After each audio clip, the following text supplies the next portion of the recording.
Hi friends, எல்லோரும் எப்படி இருக்கீங்க? இன்றைக்கி நம்ம 20வது நாள் சேலஞ்சு தான் பார்க்க போகிறோம். இன்றைக்கி நான் சாப்பிட்றதுக்கு என்ன எடுத்திருக்கேன்னா பேரிச்சம்பழம் தாங்க எடுத்திருக்கேன். இந்த பேரிச்சம்பழத்தில் இரும்பு சத்து இருக்குதுன்னு சொல்லிட்டு எல்லாத்துக்குமே தெரியும்.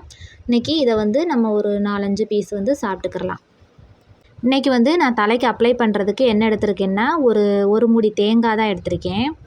இப்போது இந்த தேங்காவிலேருந்து தேங்காய் பால் எடுத்து நல்லா கட்டியாக பால் எடுத்துக்கிறணும். எடுத்துகிட்டு அதை ஃப்ரிட்ஜுக்குள்ளே ஒரு 5லேருந்து ஒரு 6 மணி நேரம் ஃப்ரிட்ஜில் இருக்கணும். ஃப்ரீசரில் வைக்க வேணாம். ஃப்ரீசரில் வச்சா ரொம்ப ஐஸ் கட்டி மாதிரி ஆயிரும். நம்ம ஃப்ரிட்ஜுக்குள்ளேயே கீழே அடுக்கு இருக்கும்ல, அந்த அடுக்கில் நம்ம வச்சுக்கிறணும். வச்சுட்டு நம்ம 5லேருந்து ஒரு 6 மணி நேரம் கழித்து எடுத்து பார்த்தோம்னா மேலே அப்படியே அந்த பால் ஆடையாகவும் கீழே அடியில் தண்ணியாயிரும். நம்ம லைட்டாக ஒரு கத்திட்ட இல்லாட்டா எதுலனாலும் சின்ன ஒரு ஓட்டை மாதிரி போட்டு ஒரு தட்டு வச்சு வடிச்சிட்டோம்னா தண்ணி பூரா வடிஞ்சிருங்க. நம்ம தேங்காய் அரைக்கும் போது ஊற்றிருப்போம் பார்த்தீங்களா, அந்த தண்ணியெல்லாம் வடிஞ்சிரும். நமக்கு அந்த தேங்காய் பேஸ்ட் மாதிரி நமக்கு கிடச்சிருங்க. நல்லா வலுவலுன்னு பேஸ்ட் மாதிரி கிடச்சிரும். அப்போம்போது நம்ம தலையில் அப்ளை பண்ணுறதுக்கு ரொம்பவே நல்லாயிருக்கும். தண்ணியாக ரொம்ப தண்ணியாக மேலே வடியாது. தேய்க்கும் போது கொஞ்சம் நல்லாயிருக்கும். பிசு பிசுப்பாக கொஞ்சம் நல்லாயிருக்கும். க்ரீம் பதத்தில் இருக்கும். இப்போ பாருங்கள், நான் தலையை ஏற்கனவே சிக்கெடுத்து வச்சுருக்கேன். இப்போ இந்த தேங்காய் பேஸ்ட் நம்ம அப்ளை பண்ணிக்கிறலாம்.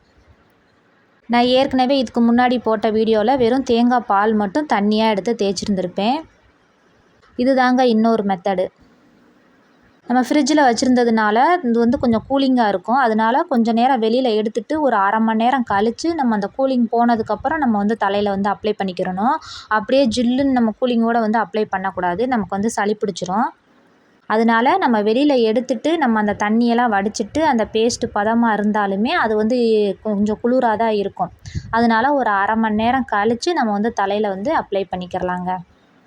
இப்போ நீங்கள் அடுத்த நாள் தலை குளிக்கிறீங்கன்னா முந்தின நாளே இதை ரெடி பண்ணி வச்சுக்கிறது நமக்கு ரொம்ப நல்லது. ரொம்ப ஈஸியாகவும் நம்ம டக்குன்னு எடுத்து தலையில் தேய்ச்சி அப்ளை பண்ணிவிட்டு குளிச்சுட்டு நம்ம இது பண்ணிடலாம்.